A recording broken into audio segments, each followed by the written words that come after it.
Okay, here we've got one of our simple inspection and testing boards. It goes through most of the concepts that we need to cover to understand what's kind of happening. We've got an incoming switch, a double pole switch, that's to the system if you like, and then to the side of that we've got a consumer unit comprising of, again, an incoming double pole switch and then two RCDs. The first one there to protect an EV charging point socket, and then the other RCD feeds a batch of breakers feeding the various lighting points and also some socket outlets.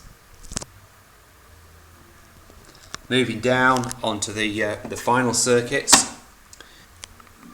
So the sockets on the left hand side form the ring final circuit.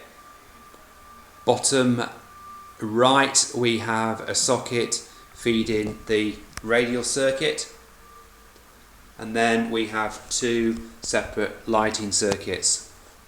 The lighting circuit on the right is a two-way circuit operated from those two switches,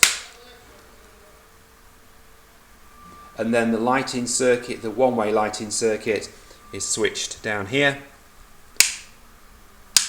as per that. So that means we've got two switches for the two-way, and that's the two-way lamp, and then a single switch for the one-way circuit. Pretty basic, pretty straightforward.